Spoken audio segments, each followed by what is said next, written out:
What's up, everybody? It's Casey.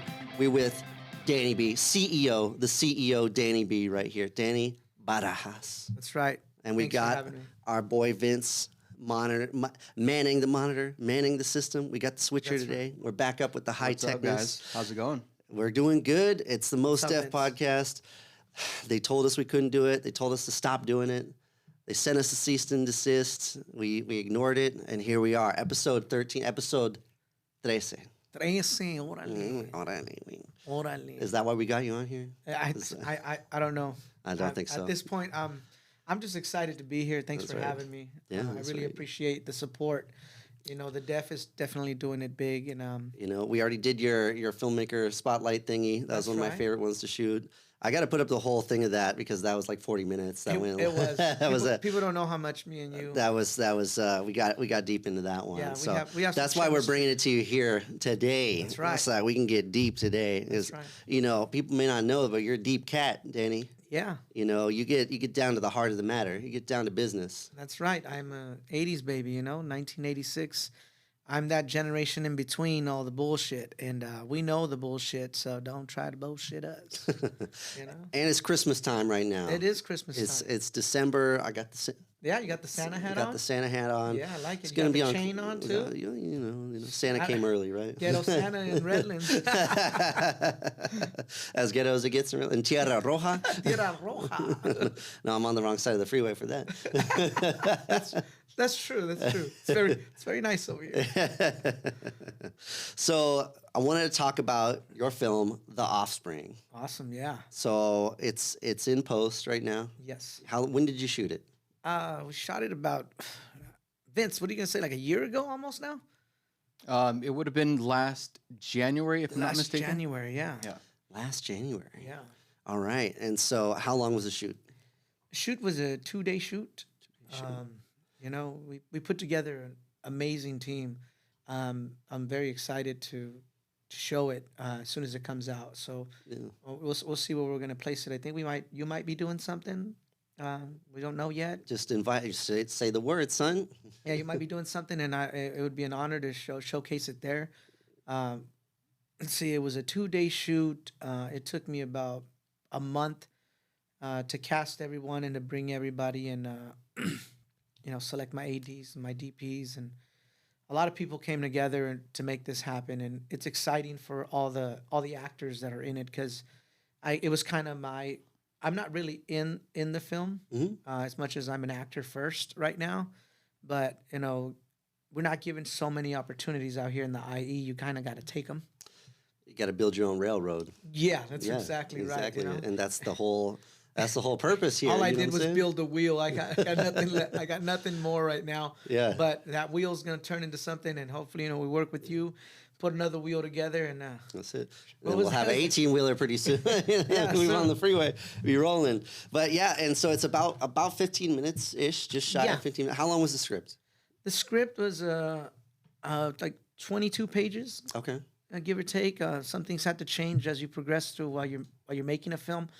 What I found out is, the script is never really done until now, till post. Yeah. So there's been a lot of evolving, a lot of learning for me as a filmmaker, and it's been a wild ride. I mean, to think, it took this long to get it to where it's at, but it's also with limited resources in the IE.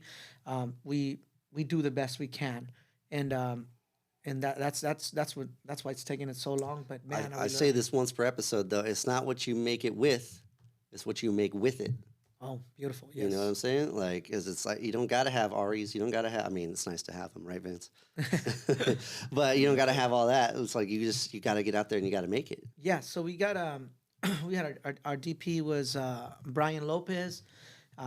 He sponsored half of that equipment and everything through his group and team, and then we brought on some Existe Más is their assistants. They brought us a person for sound.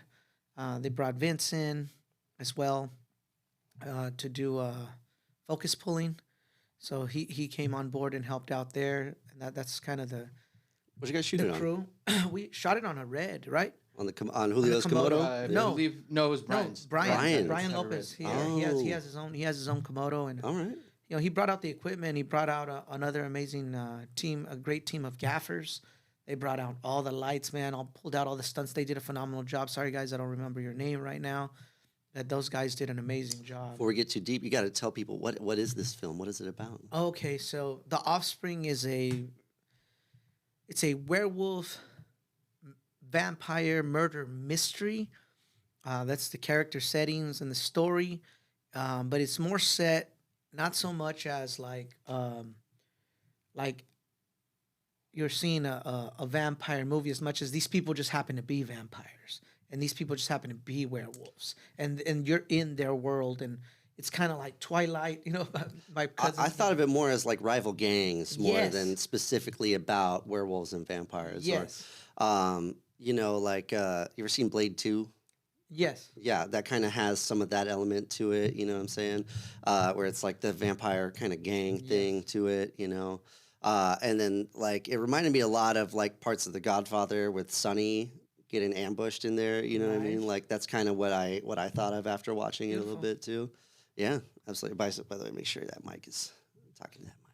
Oh yeah. Okay. Oh, there's the mic. There it is. There's the mic. But yeah, so I dug a lot of that, and I loved all the bar / pizza pizza restaurant scenes. Yeah, that came in as a support from a few customers of mine from my real world and my real job, and they helped out. So shout out to Surfer Joe's and Anya's Pizzeria for really allowing us to come in and work with them. And shout out to James Carrillo's sister too, who allowed us to use her home, and she had that beautiful backyard right here in Mentone, where it was like that area in the backyard. Where are that those pizza scene. places located?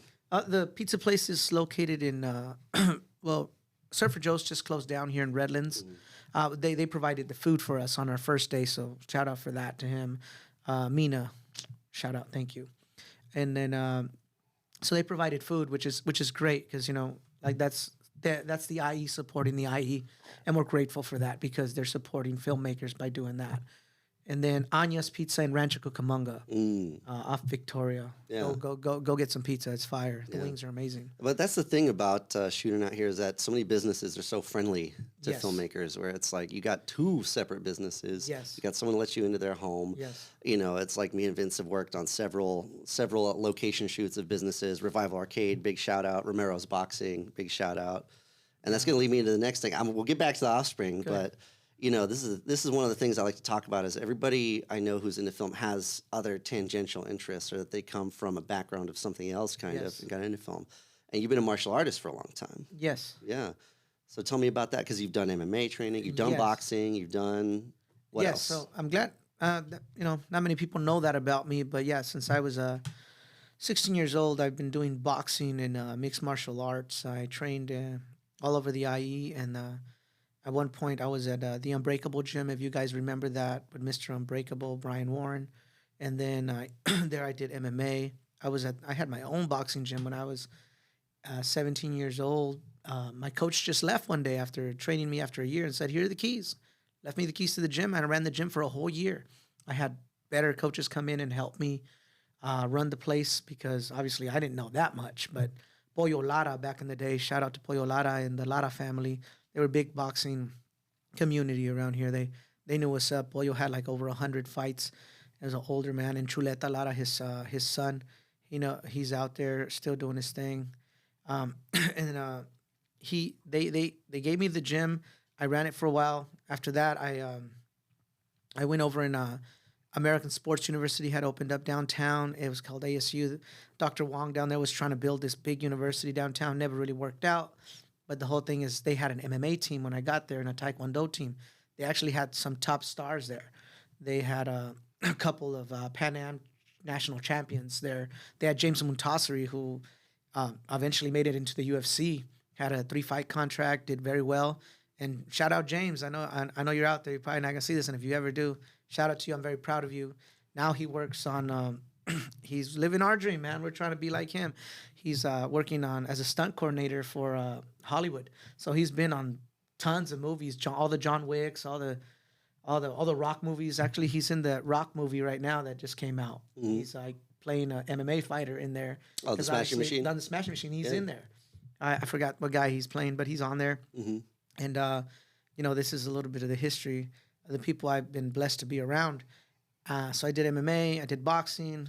That was awesome. Right after that, actually, that's when I fell in love with acting. Was right when I was doing this MMA, and we were fighting, hosting Friday night fights down at ASU. Very exciting with Mo Barassi. So shout out Mo Barassi wherever you're at.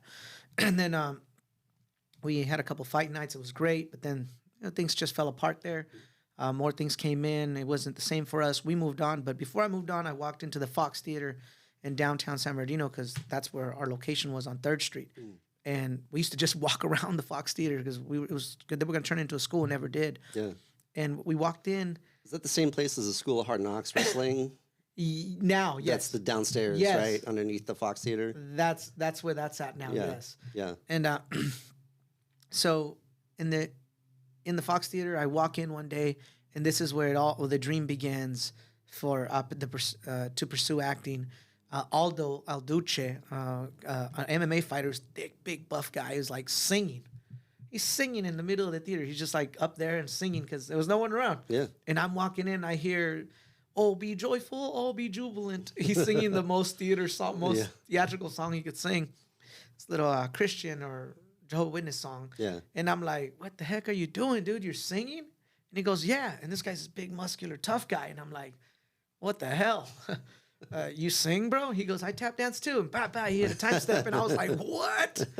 You time step? What the hell is that?" So tell me about so it led into kind of the acting thing, it right? led to me leaving there and going to San Bernardino Valley College and taking classes under Denise Jacobs, and phenomenal.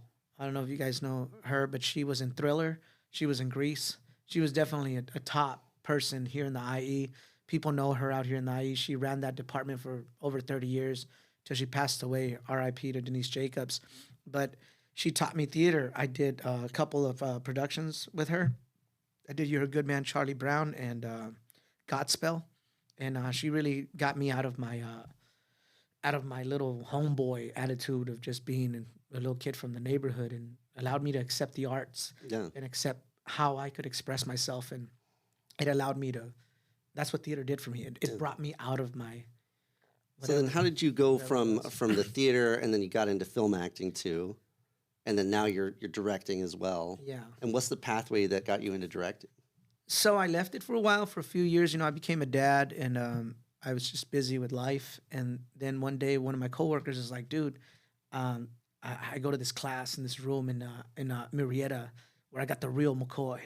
I was like, "What do you mean?" It's like, he's like a guy who knows Hollywood, like no else. And I was like, "Well," he's like, "You want to come one day? You did theater, right?" I was like, "Yeah." And I'm just staring at him like, I'm just like intrigued. I want to know. I want to get back in. And so I go with him. We go down to Marietta and downtown old school Marietta, and I meet Gregory Bach and Greg Bach Theater Company. And that's where I met Brian Sands. I shout out Brian. Me and him sat in that little room for he was there for a year before me, and I was there for like 3 years with them. And we learned the vibe from Gregory Bach, and it's local, intellect, physical, and emotional. Those are the emotions. Those are the strengths of the actor. We learned about the 5 S's, which is silence, stillness, subtlety, simplicity, and secrecy. And those are the things that the camera wants. The camera wants to see that. It wants to.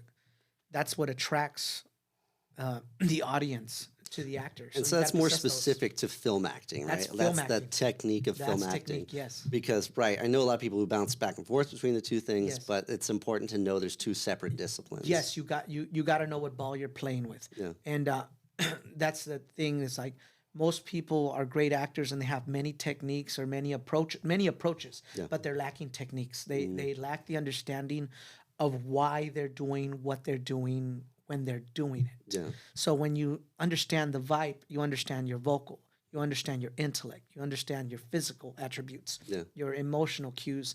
So when I can give you any script And as long as you understand these strengths of yours, you can understand where you're weak, where you're strong, and you play with them. So you every time you go and practice, you know what you're practicing. You're not practicing scripts. The lines always change, and you're not going to be playing the same role for the next 10 years unless you land a series. I think that's why series are so big now, because people get stuck in characters. They're not able to evolve onto the next scene, the next role, the next character, because they're stuck in this character plays this way, their character analysis is driven a certain way. Yeah, I guess is typecasting not as much of a thing in theater, I guess, right? Or, No. yeah, well, okay, so I was just watching a clip of Orson Welles talking about the different, because he obviously came from Shakespeare in theater Yes. and radio and stuff, and then transitioned over to film and changed the game and everything. But he was talking about, like, right, there are some theater actors who are terrible film actors, and some film actors who can't do theater. And he was saying, like, it all boils down to whether or not the camera likes you, Right. too. Because he was talking about, like, watching James Cagney on set. And he was just like, God, they're not going to be able to release this. Like, he did a terrible job. Right. Like, this is awful. And then he watched the film as it came out. He's like, oh my God, it was amazing. I couldn't see what the camera was seeing. Right. And I couldn't understand what his intensity was doing. Right. So likability is probably number one for any actor out there. If there is something about you that you know people like, that is one of your strengths. Lean to that. Find it and accept it. And then know your vibe. Know if you're strong in your vocals. I mean, your vocality, your tone, everything, the way you bring it down, the way you move it around, the way you know how to use it. And then you add something to it. You add the intellect. If you're great with reading and big words and you start using, big words, that's good, Me, I'm not good with big words, I'm a kid from the ghetto, from the hood, I make the best with what I know. Can I learn more? Yes. Am I reading more? Yes. But we all get our strengths, So, but because I'm a young kid from the hood. Well, I'm older now, but as being a young kid in the hood, my intellect is street driven. Yeah. So I have a lot of intellect. My intellect comes from streetwise. It's instinctual. It's awareness. It's about situational awareness. See, type like stuff. you see your verbiage right now. It's your intellect leans a lot on your vocal. You have your intellect and your vocal gathering together to put together whatever it is. Yeah. And for me, I use it very simple, but yet I sound correct. Yeah. And people accept it, and that's what you need to understand. So that's how you find who you are, and that's where your likability comes from. It never comes from you playing the other character as much as you playing yourself. This is another thing, is playing the 90-10, playing 90% you and 10% the words that are given to you. Everything else is movie magic, guys. Don't do anything. The art of acting is doing nothing and letting everything around you come forth. Well, that's definitely like the Brando approach, right? Because Yes. he stopped acting. Yes. And he would just, I'm not going to read the script. I'm not going to read lines. I'm not going Nope. to memorize shit. Like, put the words on the lapel of your jacket or give me cue cards in The Godfather and stuff It's a like zen. that. It's a Yeah. zen. And he is like, because acting is all lying. Everybody is acting all the time, and it's also like it's two separate muscle groups, because like I was just watching a clip of someone showing the difference, like the play in the movie Fences, right? You know that one? I don't. Okay. Go ahead. It's like there's the stage version had James Earl Jones, Okay. and it's Vince. Vince. Fences. You know that one? I'm not familiar with it. Okay. Anyways, it's about like a young African American guy in New York, in Harlem, playing baseball. I don't know if it's Jackie Robinson necessarily, but it's like that Who kind plays of. this character? Is this Michael B? Maybe I think so. I And think Denzel is his dad in the film. Oh Yeah, yes. You know yeah. what? Yeah. As soon as you gave the layout, I was like, wait a minute. But it started off as a stage play, kind of Yes. thing, or an adaptation. Yes, yes. And it's James Earl Jones. I got you, yes. But seeing the side to side of the two different performances, where James Earl Jones, because theater you have to be big, you have to play to the third rafter. I seen this clip. Yes, exactly. And James Earl, and having to pause for the gotta audience like to you. laugh. I ain't gotta like you. That's right. Yeah. Okay. So I do know what you're talking about. Yeah.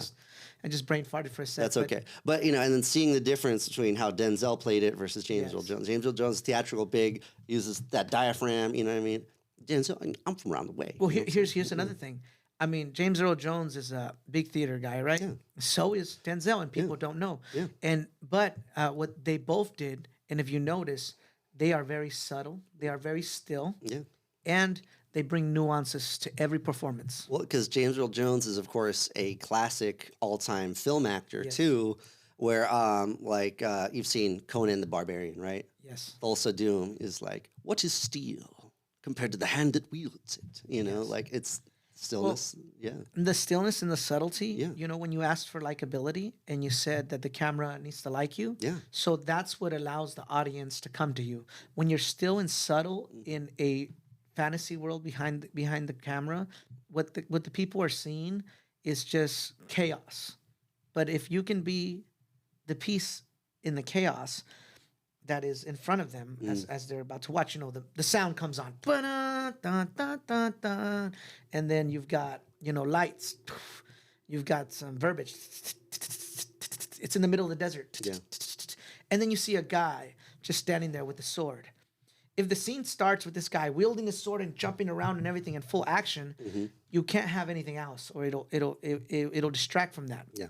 But if the scene starts subtle, simple, silent, you know, Yeah. secretive, we don't know what's going on. Those are the things that we need to capture as filmmakers, and we need to find actors that can give us that. Yeah. Because then from there, the story's already written. It's going to unfold. There's scenes that'll stack on top of each other that'll tell the story. So I tell actors, do nothing. Read the words, make them your own, and do nothing. And I think that's what Brando was doing, you know, at the end of the day. Well, this is a lesson I took from music, is the concept of dynamics. And that's something my dad taught me when I was like jamming with a band in high school. He was like, no, you have a song that just starts off at 100 and there's nowhere to go from there. You know what I mean? And so it's like what you're talking about is you can't start a film. I mean, depends. Like, because you have to either you start high and then go low and bring it back down, because you always have to have like your first page hook or something like that. Got to be an arc somewhere in a bridge, right? Yeah, exactly. Or like like the Pixies. You know that band, the Pixies? I've heard of them, and you know, I probably don't. They were a huge impact on a lot of like indie. Like they were kind of proto grunge. Like they're a big influence I forget on you're like a big guitar guy. So yeah, you exactly. probably know everything about it. Yeah, exactly. But they developed this. Their ethos of every song was loud, quiet, loud. Like right, start big in the middle of the song, bring it way down, and then bring it back up. But yeah, it's dynamics, right? It's about taking something and going high, low, high, low, high, low. You can't just stay at 100 the whole time. You know what I mean? Right. Yeah, or you just lose people. They just tune out. But right, that's an important lesson. But that's one of the things I wanted to. This is why I asked you about boxing and martial arts and stuff like that. It's like I took a lot of lessons from earlier disciplines in my life, and that's what's brought me this far in my film journey. So, what do you think you took from like boxing and martial arts and stuff like that has helped you out, or that's been? Is it the discipline it gave you? Is it the ability to roll with the punches? Great question. Because boxing is like you drill, you do mitts, you do your drills, you do your footwork and all that. But when you're actually face to face with somebody, you got to improvise. Right. They'll counter with something. Right. So boxing did everything for me. You know, when you master one thing, you've mastered everything, and you don't even know it. Boxing gave me discipline. Boxing gave me strategy. It gave me, you know, the willingness to be great, to not stop, to never give up. You know, the heart of a champion. Yeah. If you had met me around that time, you would see that I was like, you throw me in the ring with the best of them, and I would fight my little heart off till, you know, I would give it my all. And that's what people liked. They were like, that kid is ruthless. Even in when I went into sales, I'm known for being fearless. Say, Danny's fearless. If you know Danny, he's fearless. If he sets his eye on something, he's probably gonna get it. Yeah. He's relentless once he has his eye on something, and that's now what I'm bringing to acting and filmmaking, because I know I came out of the room with Gregory Bach, ready to tackle this. And for the last 2 years, you know, the first year was like, what do I do? How do we get anywhere? So, you know, I go to James Carrillo, who's another filmmaker here in Redlands, and I just say, hey, I'm trying to make a film. I got a few actor friends and and we put a film together. And I start going around to people and say, hey, can can you help me write? Because I didn't know how to write. Yeah. And but I had a story I've been wanting to tell for a long time. And boxing helped me with that. It helped. Like I brought all my skills from nonstop relentlessness to fight no matter what. And I ran into difficulties. I can't even spell right. I'm dyslexic. I barely made it through high school. Yeah. And got to Valley College, and then I just stopped that. Because and let me go back to, I'm getting off track, but It's okay. we're going to where I'm at with James Carrillo, and I go to Mexico to become a resident, and I come back, and then I told him, hey, I wrote a script. It took me like a month and a half to write like 15 pages. Mm-hmm. And at first I like contacted a friend. I was like, hey, can you write this for me? And he wrote it, but it was like different, not what I wanted. Next person, hey, could you help me with this? They didn't care. They don't. People don't care about your story. So whatever you have to do it yourself. Yeah. If you really want it to come to light. So then I was like, I started writing, and I just started writing, and it kept going. Before you know it, I had something. I put it together. I got someone to clean it up a little bit for me, and I went up to James. I was like, James, I got this. And he goes, all right. And then I started telling people, and I got all these actors to come together from me going out there as an actor, meeting people and say, hey, you want to be in my film? I've got this script. So that's another thing for you you filmmakers out there. If you don't have a script, it's going to be hard for people to believe you or to believe in you. Yeah. But if you have a script, you've got a canvas. Yeah. And now the actors will come and they will paint for you. If you don't have the script, they're not going to paint for you. So that's just it doesn't quick matter quote. either, like if it sucks. Yeah, Yeah. it doesn't matter if It it sucks. They doesn't can make matter. it better. You can always Because- polish that turd. You Yeah. can only go up after that. You know what I mean? It's true. Yeah, Yeah, it's there is nothing without the script. You cannot make the movie yeah, without the scripts. yeah. And my script wasn't great, Yeah. but you know what it was?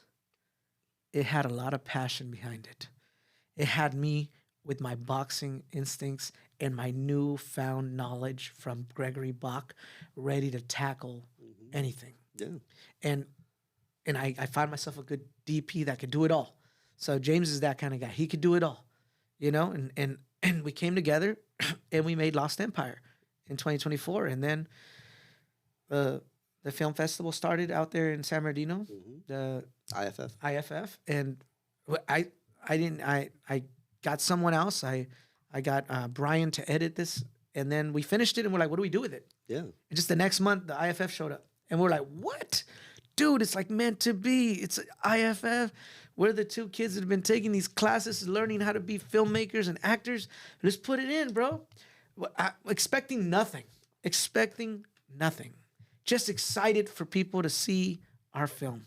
I'm teeing you up for this one. So how did it go at IFF with Lost Empire? So then they surprised me. The Future First kids, shout out to them.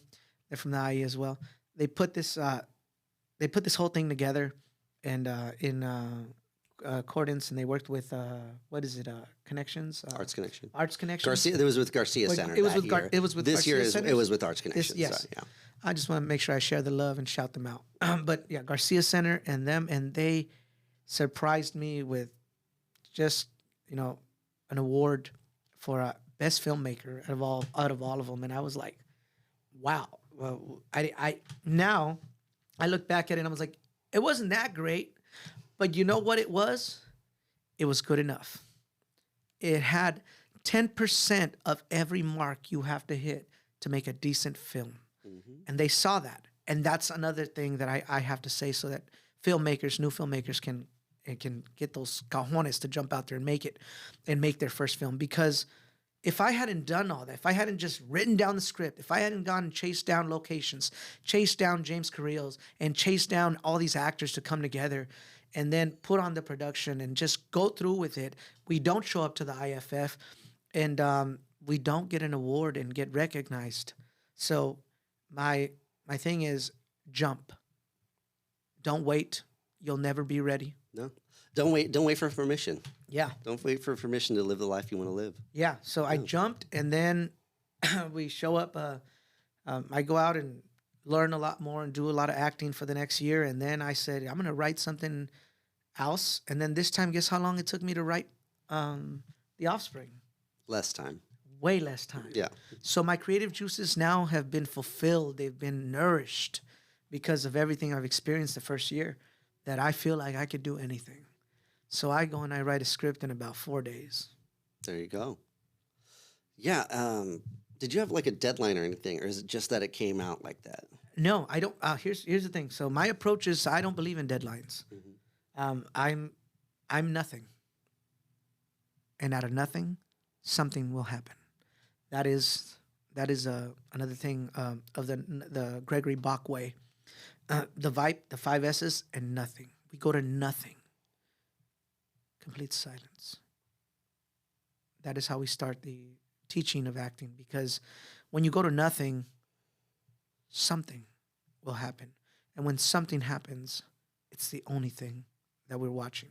So that is the Zen, and that is the vibe is pretty much what Gregory Bach put together after studying with Strasberg, with all the greats. He studied with all of them. And this is after, it's like 84 when he passed away. R.I.P. to Gregory Bach. We just lost him last year. When he got everything from his whole life, he gave it all to us. We were his last batch, me, Brian, and a few other actors out there in Marietta.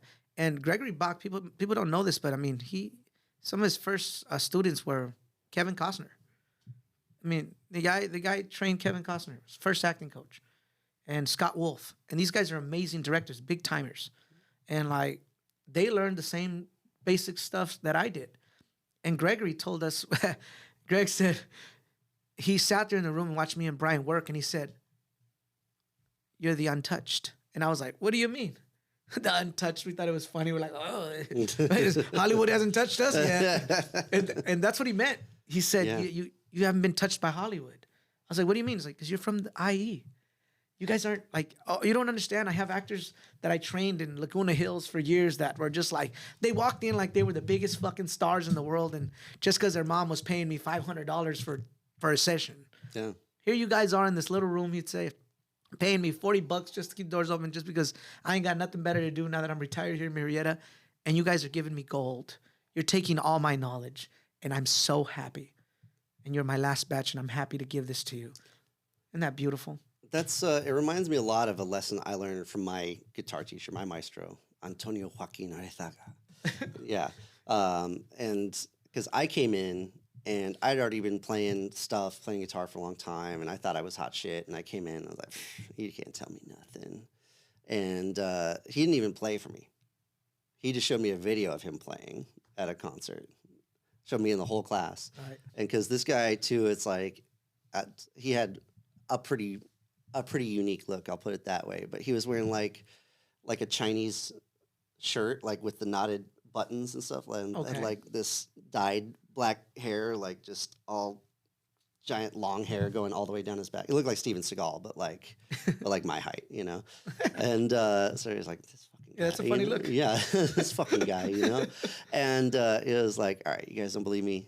Watch this." He's like, "I'm not even gonna play for you. Just watch this." And he played Malagueña, and it was like a 10-minute. Oh, version. Malagueña Salerosa? No, there's a different one. Oh, okay. There's a lot of different Malagueñas. Yeah, there is. It's a style of song, Spaniard. just ripping like 10 minutes, and I was like, "What?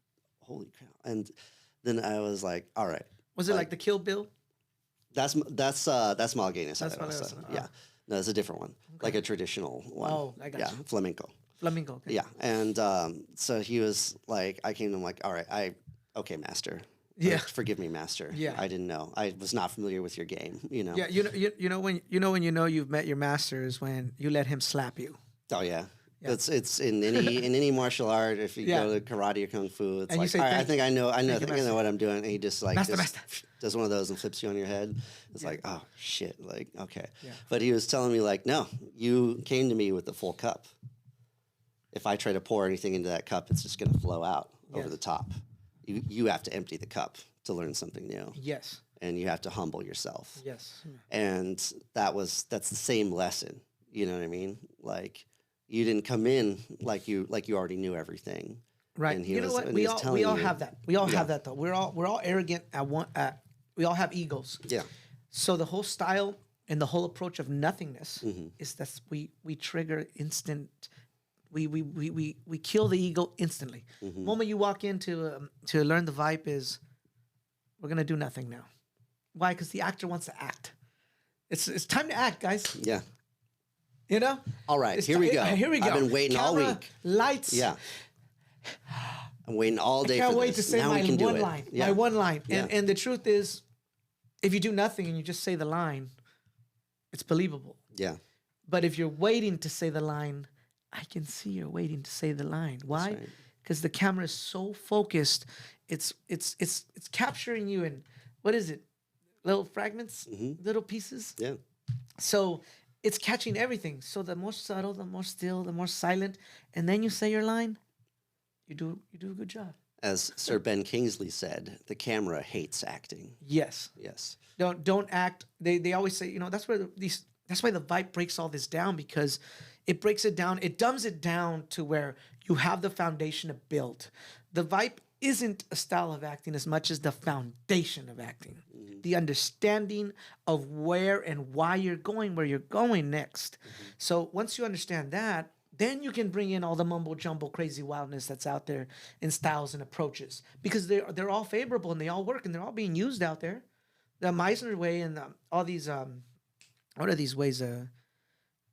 Since I don't use them, I don't even think of them. Yeah. What is it when you're acting the part all the time? Well, and too, there's a lot of bullshit in acting classes. A lot of bullshit. There's a lot of bullshit. They're like, if you feel it, you can be it. I'm like, well, what happens if like my mom just died right now, and I've got to feel this because I want to be this, and I can't be there. Yeah. Well, guess what? If I just play it subtle, still, and silent, I can just say the words. Were you talking right now like method acting? Method, yes. Okay, Yeah. gotcha. So, there's, method acting is a style and it works for some people and all that. But at the end of the day, it's a style. It's not something definitive that says this is the way you have to do acting. Yeah. Does it work? Yes. But why do people think it works? Because it's been shown on TV. It's been on films. It's been here. But It's also just, it gets a lot of good press. and it gets a lot of good press. It's And- like, oh and my it- God, Dustin Hoffman does that Yes. method. Lived like the guy and wouldn't take a Yes. shower. Or like, Daniel Day-Lewis, like he was Bill the Butcher all Yeah, the yeah. time, And that's great and all, but there's a lot of psychological factors that come into acting too, So Well, Brando's the greatest actor, or like Nicholson, you know what I mean? And they don't do that. no, They're like, throw that all away. no, and they don't disregard it to disrespect it as much as they're like, I've got something that works. They have something that works for them, and that's good. And, Well, and Brando came from Stella Adler. oh yeah, so Stella Adler as well. He studied with her. I mean, Yeah, my guy he was like 70 something. He him was and around. him and James Dean were the two, and they changed acting in the 50s completely. Yes, so that style's Yeah. been gone. That's why I really push the vibe. I know, I'm pretty sure there's a lot of actors out there that study with Greg that might see this and be like, there's one of us, because he trained a lot of people in this style that he put together. The Gregory Bach way, I guess. Yeah. The Bach way, and it's exciting for me to know that I still don't even know this. But every day for the last 2 years, I feel like I'm getting better at it, and I'm looking forward to actually work on Kimberly. I don't know if you know Kim. Argetta. Okay, yeah, I'm going to be working with her on the Punchback. It's a film we've got coming up in January. So We did a filmmaker spotlight with her. did you? Yeah. That's right. I haven't had time. I've been so damn Don't worry busy. I about it. got to Don't worry watch about it. But Kim is You phenomenal. got better things to do than to watch my videos. No, don't worry. No, I watch, believe me, but I'm just I if I only told you, even like, that's another thing. If you want to make films out there, no excuses. I have a whole family. I have a full-time executive job, and then I go do this. Okay, so I'm not just chasing this all wild by myself, and this is it. No, I do a lot of things. I mean, I got a job where I shouldn't even have time to do anything else. That job wonders how the hell I even get away with this. So one of the things that's coming to me here is that, you've had great masters Yes. in your life. Yes. You've supplicated yourself to the master. Yes. And dove into it completely, and then you lost them Yes. and you had to move on your own. I think that's an important lesson, because I know some people who, whether it's in the guitar world or whether it's in whatever, is like they stay in the academy. They stay in the monastery. Yes. They don't take it out into the world. Well, here's another thing from fighting. Yeah. You just triggered something. Yeah. So the greatest champions in UFC, boxing, or anything, the guys who become the champion, don't stay in one place. There's probably a very low percentage of champions that have ever been from the same gym. Like Marvin they started Hagler. with one guy. Like Marvin Hagler. Okay, He stayed with the same team the whole time. that's one guy. That's the only guy. But when it comes to MMA, mixed martial arts, I'll use that. I think it's a better example. You can't stay in one house because you fight all those chickens, and you're the gallo negro. That's you now. You're the best guy there. Great. Yeah. You go, you win. Great. But guess what? There's a house in the neighboring country now. Yeah. That's gonna come over and kick your butt next month because you didn't leave. And what Then you UFC got to go fighters- up. You think you're the baddest Yeah. in your place, then you got to fight the Dagestanis. Yeah, you what are gotta- you going to You do? get dragged around all day. Yeah. Exactly. So that's you got to understand that, you know, every season has its time. Every time has its season. You learn what you have to do there and take it. As an artist, you have to take. Steal. I mean, you want to be a great actor. Here's another lesson from Gregory Buck: steal everything. If you see something you like, take it. Make it your own. I'm not saying plagiarize it. I better not hear you say the exact same words I'm saying. And even if you did, as long as you change the tone, it's different. So it's different. You are, you know, no one can be Danny B. Only I can be Danny B. And so that's another thing about my likability that I've been told. They say, Danny, just be you. Yeah. We like that. Well, the other thing is you can't hide your influences. We're all influenced by something. That's another music thing, right? Is like if I play something, you'd be like, oh, yeah, that's a little lick from Led Zeppelin or something like that. Right. You know what I mean? If you're acting, it's like, oh, that's a little thing you got from Yes. whoever. You know? Now, if it's something like it, but I just believe it, you did a great job at stealing it. Yeah. So don't be afraid to push the envelope. Steal. If you, I mean, I'll give you guys a good example. It's our guy, Denzel. Yeah. Denzel in every single scene brings the nuance. Moves a little something. He's always moving something at a table. If he's sitting at a table, he is not just sitting there. He's gonna move this. He's gonna check his clothes, and then he's gonna look at you and say, "My man," because that was his line. His go-to was gonna be "My man" to start, because we know it's Denzel, Yeah. but he's gonna let you know that he's in that scene right now. So the nuances let you know you're in that scene, not just "My man." Who cares? Yeah. You know? Yeah. It's got to keep them on the line. You got to. Yes. You got to create tension. Tension You and gotta release. you gotta bring that camera to you. Yeah. You gotta bring them, and when you bring them in, they go, well, "So what's this about? Is this good?" You know? You can't jump on the line. No, Yeah. no, because we can see it. The camera can see it, and if you want to be liked by the camera, trust me, the camera likes all of you. The camera loves actors. Just the actors need to learn how to be loved by the camera. And to be willing to make everybody else uncomfortable, because you feel like, okay, lights, camera, action. Right. Got the whole crew, got all the camera, Right. burning daylight. It's like, no. My man. Yeah. Yeah. Yeah, that's it. Yeah. And even slower than that and subtle than that. Right. Because remember, we're running, the dialogue's gonna fly so fast, and you realize there's nothing more to say. And you're like, oh my God, I thought this dialogue was gonna be crazy and it's gonna take like 10 minutes right now. 2 minutes. Mm-hmm. Yeah. Yeah. So can you give the director and the production something else? Can you give us something that we didn't write down, that we didn't know about? Can your vibe give us that? Yeah. You know, can you emotionally captivate me?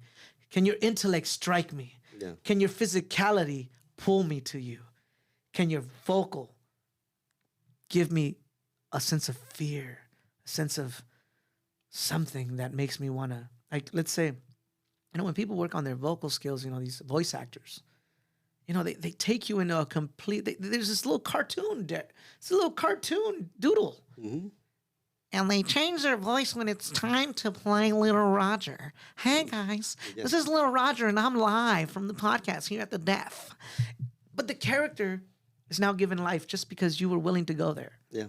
Because you were willing to be silly. You were willing to just change your vocal range and adjust and give it light. And they have to have physicality with voice. Like, whenever you watch Mel Blanc footage, like he's Daffy Duck. He's jumping the fuck around. He's doing cartwheels while he delivers the line. I could do that. Hey, now here's little Johnny. Yay! Yeah. Hey, Mom. You know, Robin Williams, right? Yeah, you gotta be silly. Would not stand fun. still when he was doing lines. Yeah. So that's another thing too. If you can see, I can really go there with the vibe. The vibe. When I know the vibe's around, when I am aware of it, I can go there. And guess what? Fear's gone. I'm in full control of hysteria. The hysteria runs natural in us, and it will leak somewhere and make you nervous. It'll make you twitch. It'll make you bob your head while you're talking. But if you can just know it's there and be aware of it, you can strike it. I tell actors to pinch themselves is another Gregory Bach thing. You know, it's like putting the rock in your shoe when you're nervous, when you're coming out to perform, because you're like, oh my God, I'm so nervous. But if you're just thinking about the rock in your shoe, you're going to say, hey guys, welcome to the show. Yeah. Instead of, hey guys, welcome to the show. You're all nervous because you're thinking about it. Yeah. So there's a lot of things that come in with the vibe, and I stress it out because I have been seeing a lot of actors out there. One thing that we're missing in the IE is acting. I think we need a little bit more acting classes, more acting, more bass. We need to find actors need to go back in a room just like me and Brian did, because I know the benefits of it. And I don't know if you guys know Brian Sands, but have you had him on here yet? Not yet, but no. Brian, you got to get up on here. Yeah, Brian is one of the great talents that we have as far as actors are out here right now. I'm his biggest fan because I had the privilege of watching him grow and watching him just elevate himself to where he's at right now, and he's being used everywhere right now with many people, with Phase 3, with James Carrillo, with many other people in Chicano Hollywood. He's been working a lot with a lot of people. He's on that show. He's on Anna's show. Yeah. And then he's got a movie out on Prime, you know, where he played the lead. He carried that damn movie. Like, we went out to LA to work with all these people, and he carried that movie. He worked with Noel G. He worked with Danny de la Paz. Yeah, with Hector. Yeah. Hector, orale. And he carried that. He went toe to toe with these guys. And this is a rookie. This is a rookie with great talent. And I can only imagine where he's going to be next year. Heck, next month. He's that good. And why? He knows the vibe. He knows the 5 S's. Well, too, he went into the dojo. Yes. He did his time there. Yes. And he got out. Yes. And moved on. Get into the dojo, all of you. Yeah. Get together. And get out. Get together and work together. We need that. That's what I think we need. Yeah. We need in the IE. We need more acting classes. Well, here's the thing: is like the this dojo. is Dojo? Where's dojo? The DEFF dojo. Where's that? The DEFF. We're about to we're make doing. it. You're about to make it? We're about to make it now. After you brought this up, Let's go. Let's go. Let's go. So I know. It's head teacher, head Let's professor go. Hey, Danny B. I'm willing to help. I'm here to give everything away because I got nothing to give. If you've been paying attention, you know what I'm saying. That's right. I got nothing to give, and you guys are going to be doing it. Well, there's also acting. Teaching acting is a funny thing because it's like all the acting classes I've ever done were from some kind of school thing or something like that. Theatrical. And it's all theatrical. Yes. There's not really like a film acting kind of thing. And this is like the different muscle group thing about it, because it's like with theater you have to have the energy and the ability to stay going for the 2 hours that the whole play goes, and you don't get multiple takes. Well, right? theater is loud. Theater is big. Yeah. This is theater. Yeah. This is film. Film is subtle. Yeah. You know? Well, it's also very different. And it's always been the textbook, like, sense memory. Pretend you have a cup of tea and feel the heat of the cup. Which I always hated. With film, I'm going to put a cup there, and I'm going to make you move the cup. Yeah. Because I'm not going to have you pretend to hold the cup and never really know what it's like to hold the cup. Yeah. Because then the cup gets in your hand and you spill the water. Well, too, you have so much more control in film, but also it's the endurance you need in film is different than the endurance you Yes. need for theater, because film, you might be doing the same scene all Over and over day, again. all Yes. day long. Yeah. And it's Yeah, like hold for setups. Okay, go back to your trailer. Well, we don't have trailers here, but go back to your Star Wagon. No, go back to the other room and lay down in a cot for 2 hours. Wait for setup and come back and have to be at the same energy, same everything, Yes. just for the And camera to have moved 2 inches. Let me interrupt you and tell you how tough it is. I was just on set for La Cultura. Shout out Vince Romo. He's got a series coming out soon. It's called La Cultura, where I play Topo. And first scene, great. He's like, man, you guys are killing it. This is amazing. I'm so happy, familia. He says familia a lot. He goes, you guys are doing great. And then we're going to go do then the next scene, it took a while. And I had to lay down and they were going to like stump me out. Yeah. So they're stumping me and I'm like, I got a bloody face. I get up and like now I'm having trouble with the line. Yeah. I'm forgetting the line because I just went through all this intense movements and all that. Yeah. And that's something I took into consideration for when I'm working with an actor and I put him through such physicality where I'm going to have to give him a break, a little 10-minute break. And I know this now. This is beautiful for me because I will give my actor a break to get a better performance out of him now that he has to talk versus just throwing him right into the lions, knowing that he's just got his heart rate all up and everything all up. And I want him to go right away into this next scene, but I need this scene to be dynamic. Yeah.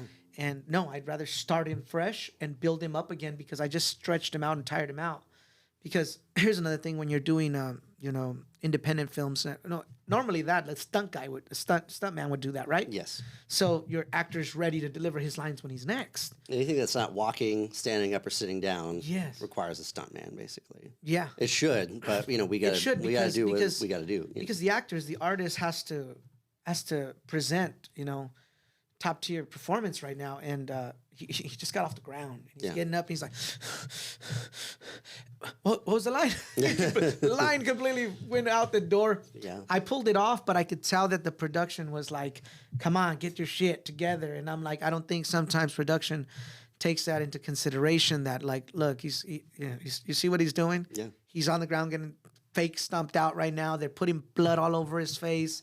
A lot of that actor is a vessel that is taking in a lot right now. Yeah.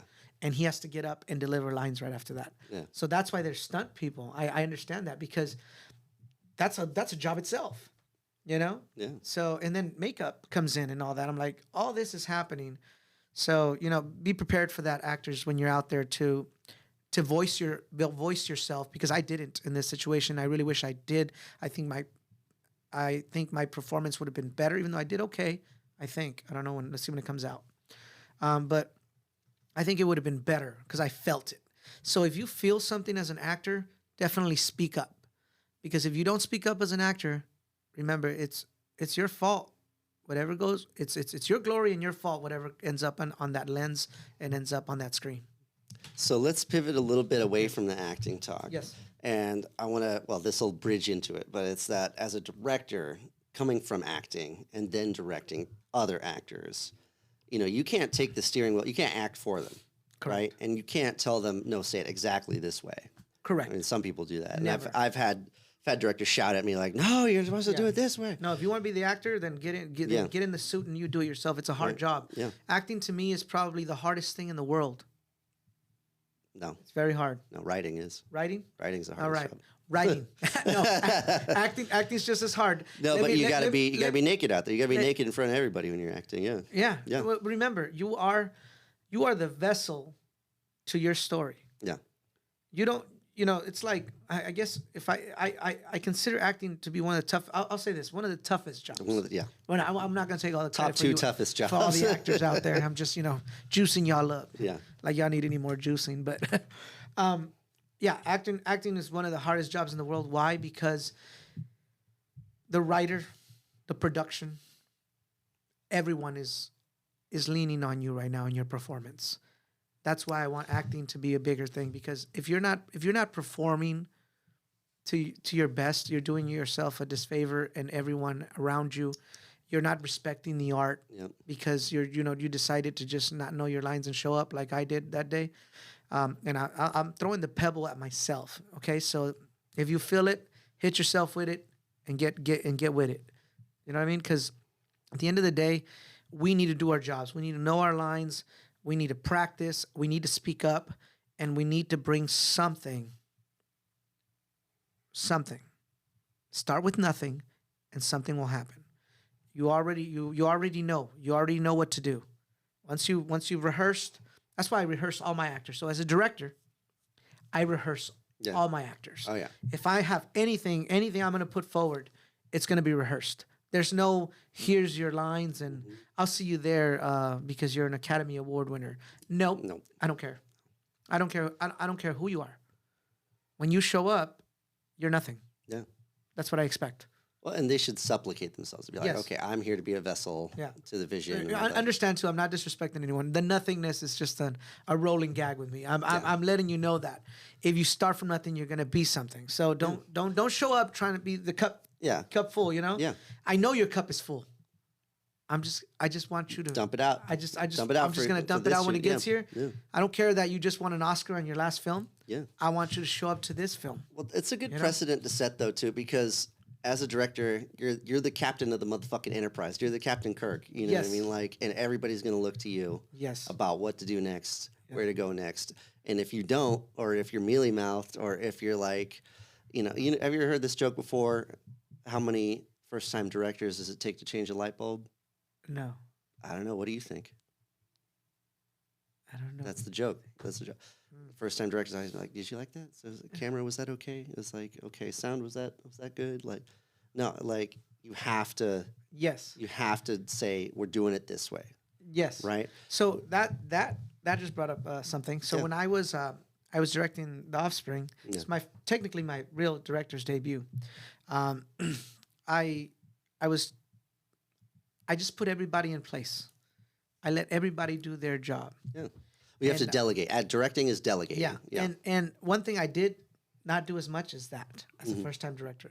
I didn't ask for certain things when I should have. And I noticed them after post. I was like, oh man, I should have said this here and there.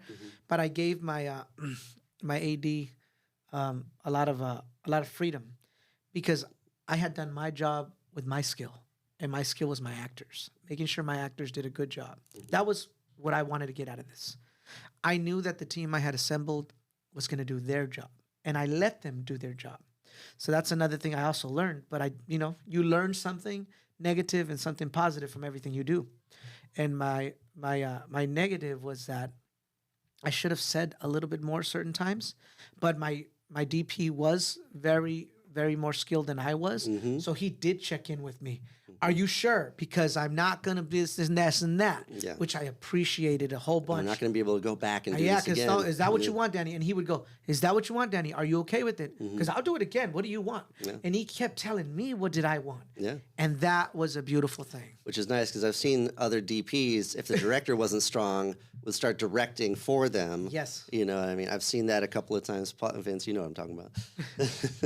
So that was very nice. That's why I think the experience with The Offspring was huge for me. Yeah.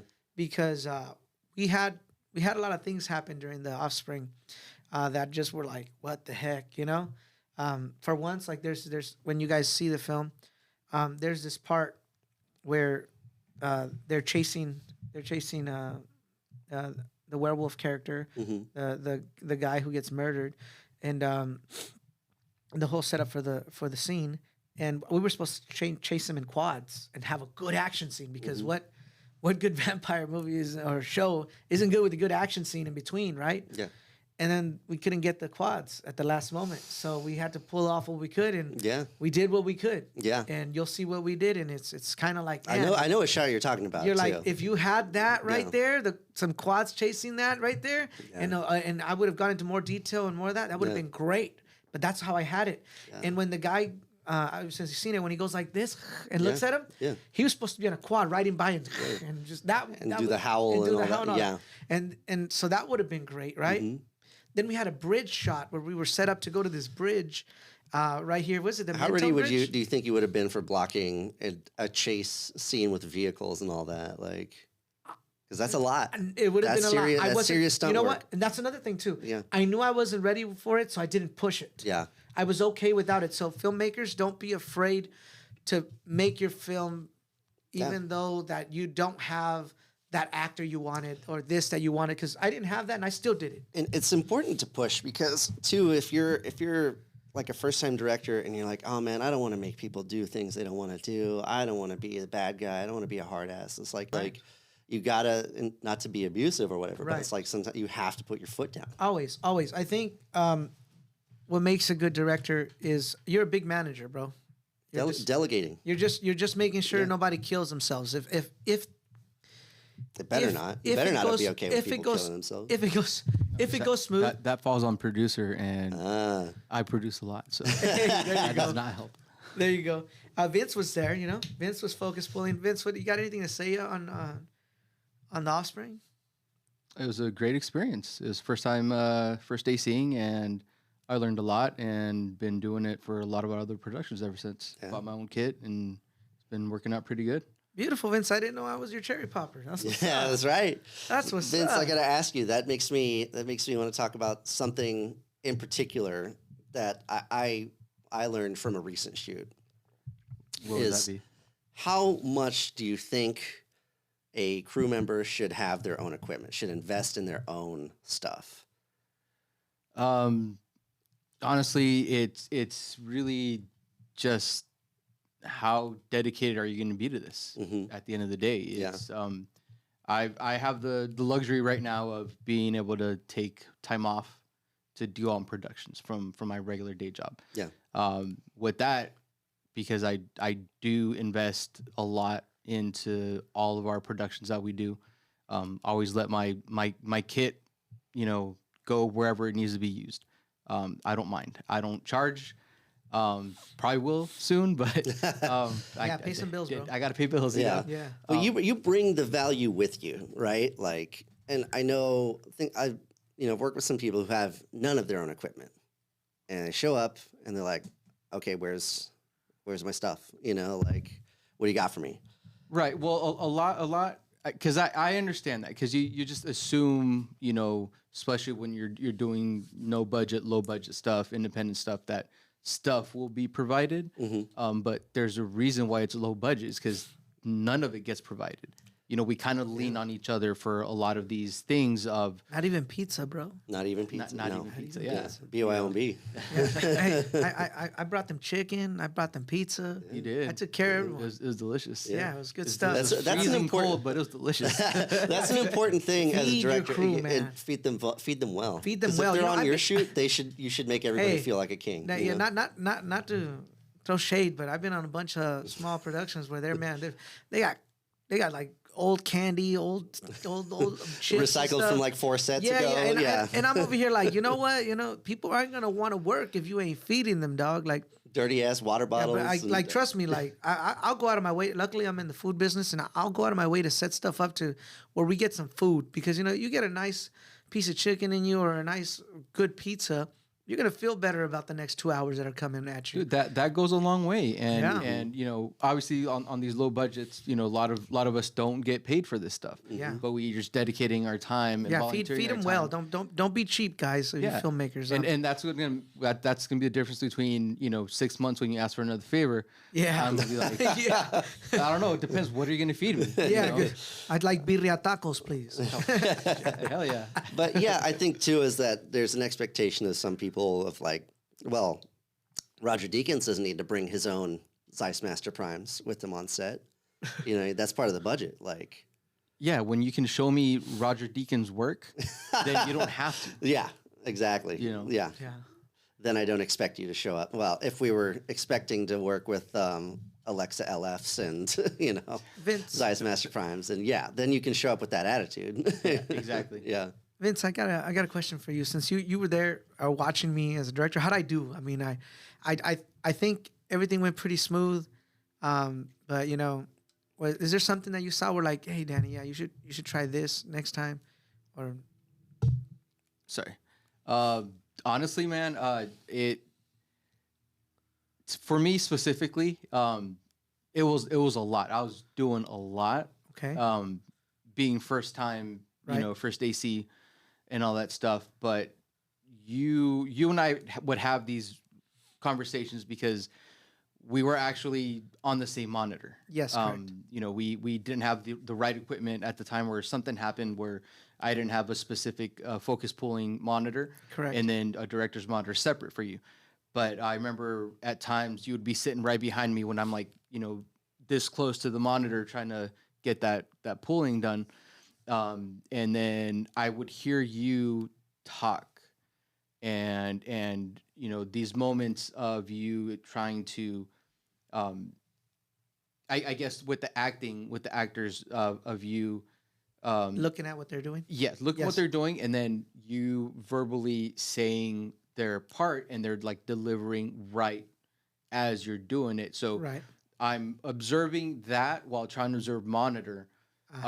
Because that's what I do. Like Casey will tell you the same thing. Whenever I'm on set, I'm always watching what's going on around. If Right. there's So was something that was might that be was better. that like messing with you as you were like focused on that, and I'm over here jabbering in your ear? No, it's contrary. It helps me better Oh. because now I understand what your vision is. A lot of times we go Right. on productions, you know, I've been on productions where I'm first AC, but I don't get a shot list to like the day of. Right, Or so, something like that. yeah. And I don't know anything. That's why I wanted to be close to you, because I was at the end of the day I knew what that monitor was seeing is Right. what the people are going to see. Exactly. So I wanted to be in your ear because you were the fingers. Yeah. And I was like, oh shit. I'm like, okay, no, wait, no, that's good. And then, but you did a phenomenal job. Hold up, you were putting your fingers in his ear? Yeah. Wet Willie. but back to that, like a lot of it, what I did enjoy was that communication, because the only way you're going to succeed in this business really is by communicating. Yes. You know, I need to know what you need done, because when I'm pulling, if I see the shot and if it's going to rack to another person or vice versa, whatever, I'm going to do that on my terms of what I feel the moment is Right. for that shot. Right. But having you next to me and then me looking at you, looking at monitor, I'm like, okay, I know what he wants. Like it's just that intuition, whatever you want to call it, like that Right. feeling that you know you develop over time, but sometimes you can pick stuff up real fast. I can tell you You know that what I mean? I developed a lot after that. I can't wait. Like we did very minimal shots too. Right. Next project's gonna have stupid amount of shots. I mean, what I've imagined and what I've known to have wanted for so many years out of film, I know how to do it now. Only because I've put it to work now. Yeah. Before I can imagine these things because I have vision. That's what makes me a creative. I see things that people don't see. And I've been seeing them throughout my whole life. And I've seen things in a certain way. I have my own perspective, and my perspective is now fueled by some experience. And now I know that's my thing now. Like my next thing is I'm gonna be right next to the DP. I might write something later and not even want to direct it. I just want to DP it. Why? Because it's time to learn shots. It's time to learn how to tell the story without the actor. Right. Well, that's what I tell a lot of people on you know when I'm on productions is you know, if you don't learn something in a single production and take it to your next production, then you're doing something wrong. What? No, you're not.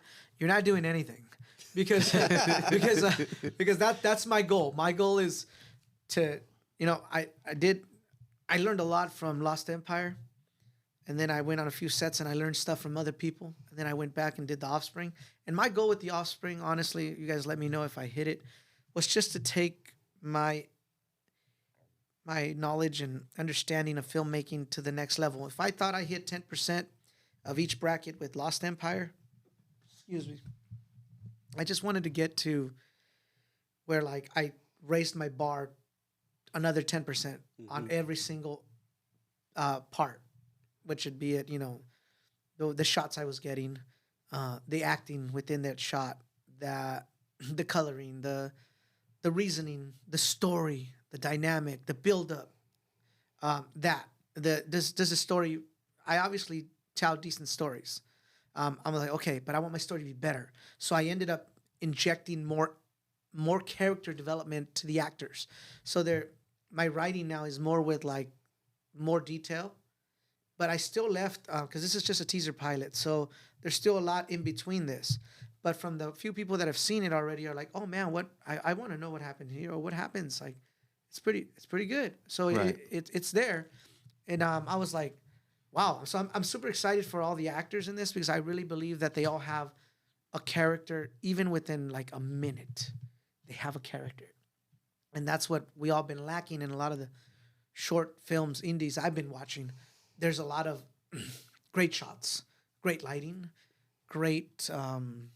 Like cinematography is great. Cinematography's but great, the everything. story But the is- story is yeah. like I'm like, but Yeah. okay, cool. So I know they're doing this and they're doing that, and You've that's seen gonna enough happen. things that are just an excuse That's- to get a shot. Yes, and I'm like, didn't tell a story. yeah, didn't tell Or- a story, and the actor didn't give it to me. Yeah, So- you know the story was there, but the acting was there, or Yes. you know the sound was bad, and now you can't even watch Yes. it. So Like, yeah. my push for all you filmmakers in the IE is to strengthen your vibe, find the weakness in your filmmaking, and start practicing that. Stop being good at what you're good at, and be good at what you're bad at. Thank you. There's being a team player means knowing every position. You know what I mean? Like a good. Okay, here's a history thing. Right, World War II. Tankers are one of the most dangerous things you can be in a military. Right, the attrition rate is very high. In World War II, I think the Soviets lost like 90% of all the tanks. Wow. And in the U.S. forces, I forget what the percentage was, but it was a fraction of that. And the reason why is because what they taught tankers in the American military, in the U.S. Army, is that you have to know every position in the tank. The Soviets, it's like you're the gunner, you know how to do the gun. You lost You're the driver. You lost the gunner. You lost the gun. That's it. You're just a You driving. lost the driver, you're dead. You know what I mean? crazy. And so if someone was able to jump between positions, Right. then your survivability goes up. Well, here, you just brought up a thing that triggered something within me. Business. That's how you run business. Yeah. You know, I'm an expert in pizza and pizzeria world, and in the pizza world, everyone has to be able to make pizza. You can't just have guys that make toppings. Our dough stretcher's out today. You know, you're what are we gonna do? if everybody can't make dough, sauce, and great cheese, and know how to place toppings and know how to take orders in these small mom and pop shops, they would be out of business. Yeah. Everybody would be a Z's Pizza and what's that big famous one, Mod? Yeah. Mod, Mod is that kind of place. They'll plug you in and you're just putting toppings, Yep. and that's why that pizza tastes like it tastes versus your hometown pizzeria like Anya's Pizza. Shout out Anya's. You know what I mean? Yeah. Anya, shout out Blackjack it's- Pizzeria in one year too. You should learn everything. I mean, we had Pride Pierce on last week. He started as an actor. Yeah. And then he became a director, and then he had to learn how to DP, and he had to learn every step And of let everything. me tell you, he is amazing. Yeah. His storytelling, his character development to build these fantasies that he does within his it's like a regular story, and then he's got a puppet. Yeah. That like I'm just like I've seen some of his work, and I'm Puppet impressed. one was awesome. Phenomenal. That one won the IE 48 Yeah. last year, He should and have well deserved too. Well deserved, Yeah. yeah. And Pride had been plugging away for a long time to win. He was I think- he was like that was the one where he was like, I don't give a fuck anymore. I'm gonna just make something I like. But that's what you do. That's another thing. Filmmakers, please make films that you can relate to. Hmm. Don't make films about you. Don't go out there and copy somebody else's work. You can steal certain shots and certain things from them, but make your own. Build your own way. Nobody else can be you. Nobody else can be you, baby.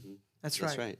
I think that. You owe me a soda. I think there we go. You got it. Let's go downstairs. Yeah. I think that's where we cut it off at. Nobody else can be you. You be right. you. You be the best you can be. That's right. That's one thing. Another guitar lesson for me. Go ahead. So I was deep in the classical and flamenco world, right, for a couple years at one point, like a good 5-6 years, and then I went out to this retreat in Hawaii, and it was put on by Professor Benjamin Verdery of Yale Music School, the chair of the big- whole big guitar deal. department, a big deal.